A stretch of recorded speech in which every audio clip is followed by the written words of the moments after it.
কুয়োটা দেখেছিস? বিশুদার কথায় সম্বিত ফিরল রোহিতের। কিছুক্ষণ আগেই মধুপুর স্টেশন থেকে তাদের কলিগ রাঘব বনসালের বাড়িতে পৌঁছেছে তারা। অফিসে তাদের 3 মাস্কেটিয়ার্স বলা হয়। তারা যেখানে যাবে একসঙ্গে যাবে।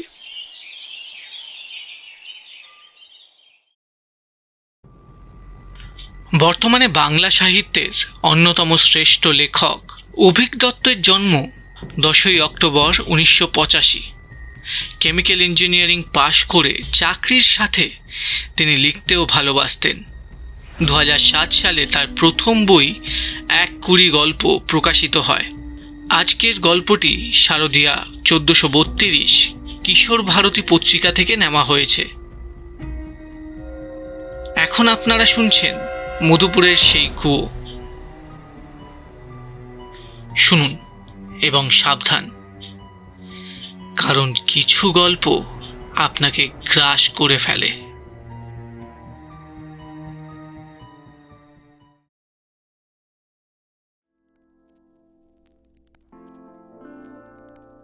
এবছর ঘোরতর বর্ষা নেমেছে। কলকাতায় চারিদিকে একেবারে জল থই থই করছে। এর মধ্যে রাঘব এক শুক্রবার বলে বসল, বহুদিন মধুপুরের বাড়ি যাওয়া হচ্ছে না। বাড়িটা লক অ্যান্ড কি হয়ে আছে। কেয়ারটেকার কেমন দেখাশোনা করছে তাও জানি না। ভাবছি এই উইকেন্ডে মধুপুর ঘুরে আসব। বিশুদা খুশি হয়ে উঠল। তুই একা যাবি নাকি? আমরাও যাব উইকেন্ডে মধুপুর। উফ, আগে যখন তোকে বলেছিলাম তখন তো তুই কাটিয়ে দিচ্ছিলি। এখন আবার এমন কি হলো যে ও বাড়ির কথা মনে পড়ল? রাঘবের মুখ কালো হয়ে গেল। আর কি বলি, কাল স্বপ্নে মাকে দেখলাম। যেন সে বলছে, কা বাত রে রঘু, সব ভুল গয়া কা? সকালে উঠে মন খারাপ হয়ে গেল। ঠিক করলাম একবার ঘুরে আসি। রোহিত বলল, ঠিক আছে, তাহলে আজ অফিসের পরেই রওনা হওয়া যাক। কি বলিস? যাবি? যাবো না কেন, নিশ্চয়ই যাব। তোর কি সমস্যা আবার? তেমন কিছু না, কলকাতার মতো সুবিধা নেই তো, একটু সমস্যা হবে আর কি। আরে আমাদের কি 5 স্টার ফেসিলিটি লাগবে নাকি? যেভাবে রাখবি তেমন থাকবো। চল চল। রাঘব একটু গাঁই গুই করে রাজি হয়ে গেল।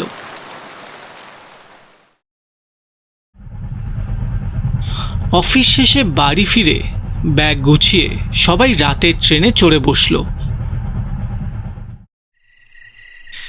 মাঝরাতে মধুপুর স্টেশনে রাঘবের গাড়ি বলা ছিল। বাড়ি পৌঁছে তালা খুলে ভেতরে ঢুকেই রাঘব বলল, যাক, কেয়ারটেকার বেশ ভালোভাবেই বাড়িটাকে রেখেছে। তবে আমি তো বেশ চিন্তায় ছিলাম। চলো, তোমরা সবাই আপাতত ঘুমিয়ে পড়ো, সকালে উঠে কথা বলা যাবে। পথশ্রমে সবাই ক্লান্ত। খাওয়া দাওয়া হাওড়া স্টেশনেই সেরে নিয়েছিল। রাঘবের কথায় কেউই তার বিশেষ আপত্তি করল না। এক ঘরেই 3 জন ঘুমিয়ে পড়ল। শেষ রাতের দিকে তুমুল বৃষ্টি শুরু হলো।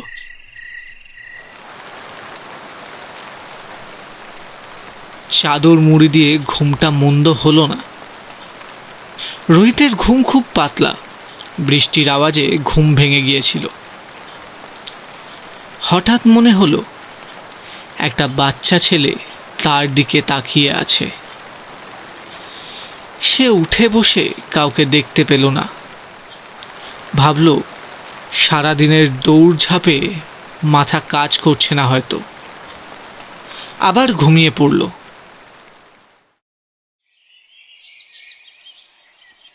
ঘুম ভাঙল সকালে।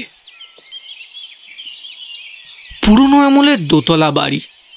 বাড়ির মাঝখানে উঠোন, সেখানেই একটা কুয়ো। রোহিত কোনোদিনও কুয়ো দেখেনি। কুয়োটা আবার গ্রিল দিয়ে ঢাকা। বৃষ্টিটা ধরেছে এখন। রোহিত হাত মুখ ধুয়ে এসে মন দিয়ে কুয়োটা দেখছিল। এমন সময় বিশুদা এসে জিজ্ঞেস করলো, কুয়োটা দেখেছিস? হুম, হ্যাঁ, ওটাই তো দেখছি। আমি জীবনেও কুয়ো দেখিনি, তুমি দেখেছো? এ তো দেখছি আবার ঢেকে রাখা হয়েছে। বিশুদা হাই তুলে একটা মোড়া টেনে বসে বলল, আমি কুয়ো দেখেছি।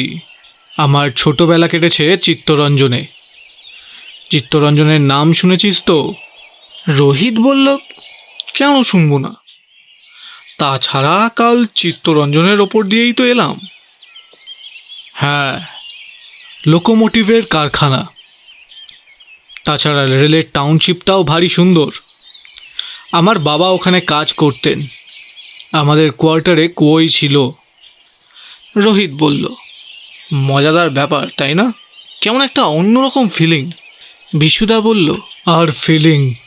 আমার মা ছোটবেলাতেই আমায় পই পই করে বলে দিয়েছিল আমি কোনোভাবেই যেন কুয়োর ধারে কাছে না যাই। ছোটবেলায় একটা ভয় মাথায় ঢুকে গেলে আজীবন ওটা নিয়েই চলতে হয়। কোয়ার্টারে আমাদের জলের লাইন ছিল, কুয়োটা কোনো কাজে আসেনি। বাবা সে কুয়ো ঢেকেও দিয়েছিলেন, এরকমই গ্রিল দিয়ে ঢেকেছিলেন। রোহিত বলল, আমার কাছে কুয়োর ব্যাপারটা ভীষণ মিস্টিরিয়াস মনে হয় জানো। বিশুদা বলল, কীরকম? রোহিত বলল, দেখো, এই পৃথিবীর যে অংশে আমরা থাকি সেখান থেকে যদি আরও নিচে যাওয়া যায় তাহলে জল পাবে। তারপর আরও যেতে যেতে একটা সময় লাভা পাওয়া যাবে। তো ব্যাপারটা হলো, আমরা ওই ফ্ল্যাট থেকে যেভাবে কল ছাড়লেই জল পাই, সেই কল দেখলে তো আর বোঝার উপায় নেই জলের উৎস কোনটা। কুয়ো কিন্তু আমাদের খুব সহজেই দেখিয়ে দিচ্ছে, দেখো বাপু, এই জলটা আনা কত কঠিন। আমাদের দেশেরই কত জায়গা আছে যেখানে মানুষ জল পায় না। কুয়োর নিচে গিয়েও এক বালতি জলও পাওয়া যায় না। কি নিয়ে এত গুরুগম্ভীর আলোচনা চলছে? রাঘব এক ব্যাগ বাজার করে ঢুকলো। বিশুদা বলল, একি রে, কোন ফাঁকে বাজার চলে গেছিলি? রাঘব বলল, তোমরা মাছে ভাতে বাঙালি, তোমাদের জন্য নদীর ফ্রেশ মাছ নিয়ে এসেছি। আজ খিচুড়ি আর মাছ ভাজা রাঁধতে বলে দিচ্ছি। আর তোমরা কি বাকি দিনটা এখানেই বসে থাকবে নাকি? বিশুদা বলল, সে তো ঘুরতেই হবে। মধুপুর এসে ঘুরবো না তা হয় নাকি? তবে তার আগে তুই বল, এই কুয়োটাই কি তোদের জলের সোর্স ছিল? রাঘব বলল, সে ছিল এককালে, এখন আর ব্যবহার হয় না। কেন বলো তো? বিশুদা বলল, আমি আর রোহিত কুয়ো নিয়ে রিসার্চ করছিলাম আর কি। এই কিছুদিন আগেই ফেসবুকে একটা গল্প পড়েছিলাম। কোনো এক জায়গায় কুয়োর মধ্যে নাকি অনেকগুলো আত্মাকে মন্ত্রতন্ত্র পড়ে আটকে রেখে দেওয়া হয়েছে। রোহিত বলল, আমি আবার ঘুমের ঘোরে যেন দেখলাম একটা বাচ্চা আমার দিকে তাকিয়ে আছে। রাঘব হেসে উড়িয়ে দিল, এই কলকাতা ছেড়ে একটু কম লোকজনের জায়গায় এলেই তোমাদের ভূত প্রেত খোঁজার ফন্দি দেখা যায়। ভূত বলে কিছু নেই বস, অকারণ এসব নিয়ে চর্চা করে কোনো লাভ নেই। বিশুদা বলল, তুই সিরিয়াসলি বলছিস এই নির্জন জায়গায় ছোটবেলায় তুই কোনো ভূত টুত দেখিসনি? রাঘব জোরে জোরে মাথা নাড়ল, না, একেবারেই দেখিনি। এবার দয়া করে চলো, তৈরি হও, বাইরে বেরিয়ে রামখিলানের কচুরি আর ডাল খেয়ে জীবন সার্থক করো। বিশুদার চোখ জল জল করে উঠল, বাহ, এই তো একদিনে একটা কাজের কথা বলেছিস। এই জন্যই তোদের এত ভালোবাসি। চল রে রোহিত, তাড়াতাড়ি তৈরি হয়ে নেওয়া যাক। মিনিট 15 মধ্যে তারা বেরিয়ে পড়ল। রাঘবের ভাড়া করা গাড়ি প্রথমে বাজারে দাঁড়ালো। তারা মন দিয়ে কচুরির সৎ ব্যবহার করে উশ্রী জলপ্রপাতের উদ্দেশ্যে রওনা দিল। বিশুদা বলল, ভাই রাঘব, তুই এমন একটা গোল্ড মাইল অঞ্চলে থাকিস, অথচ আগে কোনো দিন নিয়ে আসিসনি ভাবলেই আমার মাথা গরম হয়ে যাচ্ছে। আমার এখন কবিতা লিখতে ইচ্ছে হচ্ছে। ওহে সুন্দরী মধুপুর, ঠিক করে বলো দেখি, কবে খুঁজে পাবো যদুপুর? রোহিত নাক কুচকে বলল, এটা কেমন ছন্দ মেলানো, মধুর সঙ্গে যদু? আর কিছু মনে পড়লো না? বিশুদা দুঃখিত গলায় বলল, টার্গেট করে মাথা থেকে সেই কবেই কবিতা বিদায় নিয়েছে ভাই রোহিত। এখন আমার মস্তিষ্ক শুকনো মরুভূমি হয়ে আছে। এখানে কিছুদিন থাকলে যদি সেই শুকনো মরুভূমিতে কিছু চারা গাছ জন্মায়। রাঘব বলল, বেশ তো, 5 দিন ছুটি নিয়ে তুমি থেকে যাও। পরের উইকেন্ডে না হয় আমি আর রোহিত আবার এসে তোমায় জয়েন করব। দেখো এই কদিন তোমার মরুভূমিতে কিছু চারা গাছ জন্মায় নাকি। বিশুদা বলল, খেপেছিস? একা একা কে থাকবে? তোরা থাকলে থাকতে পারি, না হলে একা থাকার কোনো প্রশ্নই নেই। মধুপুর থেকে উশ্রী জলপ্রপাত যেতে আসতে বিকেল 3টে হয়ে গেল। রাঘব আগে থেকেই বাড়িতে রান্নার কথা বলে রেখেছিল বলে তারা বাইরে তেমন কিছু খায়নি। বিশুদা উশ্রীর সঙ্গে বিশ্রী মিশিয়ে কিছু একটা ছড়া বানাতে চেষ্টা করে ব্যর্থ হয়ে দুঃখ পেয়ে বলল, দোষ, আমার সত্যিই একটা ব্রেক দরকার, এভাবে আর হচ্ছে না। ফেরার পথে বৃষ্টি শুরু হলো। ঘরে ঢুকে প্রবল বৃষ্টির মধ্যে খিচুড়ি আর মাছ ভাজা অমৃতর মতো লাগছিল। বিশুদা তৃপ্তি করে খেয়ে বলল, সারাক্ষণ কাজ কাজ আর কাজের পরে অপূর্ব একটা দিন কাটালাম ভাই রাঘব। তোকে অনেক ধন্যবাদ। আমরা মাঝে মাঝেই এখানে আসব। রাঘব বলল, দেখবে তোমার এই কথাটার পরিকল্পনা স্তরেই থেকে যাবে, কোনোদিনও সত্যি হবে না। রাঘবের কণ্ঠস্বরের বিষণ্ণতায় বিশুদা অবাক হয়ে বলল, কেন? এরকম কথা কেন মনে হলো? রাঘব বলল, অফিসে জয়েন করার পর থেকে কতবার ভেবেছি উইকেন্ডে একবার ঘুরে যাব, হয়ে ওঠেনি। মা বাবা বেঁচে থাকতেই আসতে পারিনি। এখন তো আর কোনো কারণই নেই। একদিন হয়তো এই বাড়িটাও বিক্রি করে দিতে হবে। বিশুদা বলল, ধুস, ওসব ভাবিস না। পৈতৃক ভিটে কখনো বেচতে নেই রে ভাই। আমরা মাঝে মাঝে আসব, সবাই মিলে মজা করে কলকাতায় ফিরে যাব। এই জায়গাটা এরকমই থাকুক, বেচাবেচির কথা মাথা থেকে দূর কর। রোহিত বলল, হ্যাঁ, বিশুদা ঠিকই বলেছে। দরকার হলে অফিসের সবাইকে এনে একদিন পিকনিক করা হবে। এতগুলো ঘর আছে, কারোর অসুবিধা হবে না।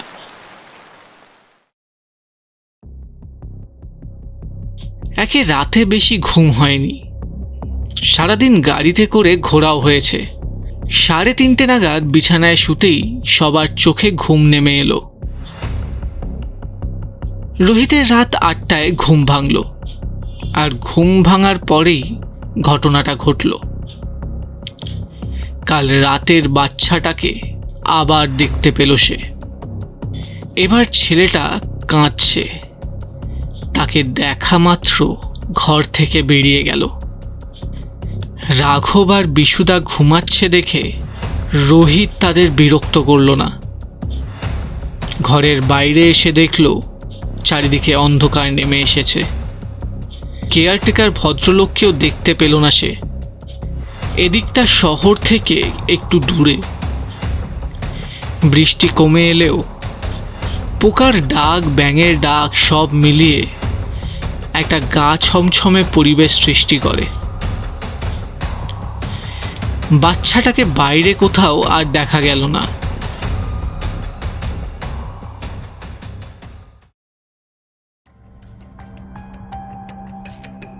পরদিন ভোরবেলা কদিন ধরেই শরীরচর্চার পোকা নেড়েছে রোহিতের মাথায়। উঠোনেই জগিং শুরু করে দিল, হাত পা ছড়িয়ে ব্যায়াম ট্যায়াম করতে শুরু করলো। খান 30 জাম্পিং জ্যাক করে দাঁড়াতে দেখতে পেল বাচ্চা ছেলেটা কুয়োর বাঁধের ওপর দাঁড়িয়ে আছে। তার দু চোখ ছলছল করছে। সে অবাক হয়ে গেল। তার মানে সে কাল রাতে হ্যালুসিনেট করছিল না। সব থেকে অদ্ভুত ব্যাপার হলো কুয়োর ওপরের ঢেকে রাখা গ্রিলটাও আর নেই, কে যেন সরিয়ে নিয়েছে। সে উত্তেজিত কণ্ঠে বলল, কুয়োর ওখান থেকে সরে যাও শিগগির। বাচ্চাটা কোনো উত্তর দিল না। রোহিত ভাবল বাচ্চাটা হয়তো বাংলা বুঝতে পারেনি। সে হিন্দিতেই প্রশ্ন করলো, এবারে কন হো তুম? বাচ্চাটা তার দিকে একবার করুণ চোখে তাকিয়ে কুয়োর মধ্যে ঝাঁপ দিল। রোহিত ঘাবড়ে গিয়ে চিৎকার জুড়ে দিল, এই একিরে, দেখ দেখ! রোহিতের চিৎকারে বিশুদা এবং রাঘবের ঘুম ভেঙে গেছিল। তারা ছুটে এলো। রোহিত ততক্ষণে সিঁড়ি বেয়ে কুয়োয় নামার উপক্রম করছে। রাঘব এসেই রোহিতের হাত ধরে টান দিল, ওঠ ওঠ, এদিকে আয়। রোহিত বলল, কেন উঠবো কেন? আরে একটা বাচ্চা পড়ে গেছে নিচে। রাঘব ধমকে উঠল, তুই উঠবি? বলছি না উঠে। রোহিত ঘাড় ঘুরিয়ে নিচের দিকে দেখল, দুটো চোখ যেন তার দিকে তাকিয়ে জল জল করে উঠেছে। তার হঠাৎ মনে হলো পা দুটো কেউ নিচের দিকে টানছে। সে কোনো কিছু না ভেবে সর্বশক্তি প্রয়োগ করে সিঁড়ি বেয়ে উঠে এলো। বুক ধরফর করছে। বিশুদা তাড়াতাড়ি এক বোতল জল এনে তার মাথায় ছিটিয়ে দিয়ে বলল, কিরে, দুঃস্বপ্ন দেখছিলি নাকি? পাগলামি শুরু করলি কেন? রোহিত যা যা দেখেছে সবটা বলল। রাঘবের মুখটা ফ্যাকাশে হয়ে গেল। সে বলল, ব্যাগ গুছিয়ে নাও, আমরা এখনই বেরোবো। বিশুদা অবাক হয়ে বলল, মানে কেন, কি হয়েছে? এখনো কালকের দিনটা আছে তো? রাঘবের দু চোখ দিয়ে তখন জল গড়াচ্ছে।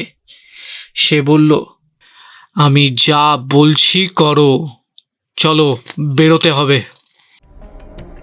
রাঘব ঘর থেকে ফোন এনে সকালের গাড়ির ড্রাইভারকে ফোনে ডাকাডাকি শুরু করলো। কিছুক্ষণের মধ্যেই তারা বাড়ির বাইরে এসে গাড়িতে উঠল। রাঘব ড্রাইভারকে বলল, স্টেশন চলো। বিশুদা বলল, ভাই আমাকে একবার বলবি কি হয়েছিল? রাঘব বিশুদার হাত ধরে বলল, আমাকে এখন কিছু বলতে বলো না দাদা, মধুপুর থেকে বেরোই তারপর বলছি। রোহিতের প্রবল অস্বস্তি হচ্ছিল। সে আর কোনো কথাই বলল না। রাতের ট্রেনের জেনারেল কামরায় কোনো মতে সিট পাওয়া গেল। রাঘব মাথা নিচু করে বসেছিল। বিশুদা রাঘবকে বলল, এবার বলবি? রাঘব বোতল থেকে অনেকখানি জল খেয়ে নিয়ে বলল, আমার ভাই পঙ্কজ ছেলেবেলায় কুয়োয় পড়ে, তারপর থেকে আমার যত বন্ধু আমাদের বাড়িতে এসেছে সবাইকে একবার না একবার দেখা দিয়েছে। সবার মনে হয়েছে ও কিছু বলতে চায়। বিশুদা আর রোহিত মুখ চাওয়াচাওয়ি করল। রোহিত বলে বসল, বলতে চায় মানে অভিযোগ করতে চায়, তাই না? পঙ্কজকে কে ঠেলা দিয়েছিল? রাঘব দু হাতে মুখ ঢাকল, আর কিছু বলতে পারল না। কলকাতামুখী ট্রেনটা তখন তীব্র গতি নিয়েছে।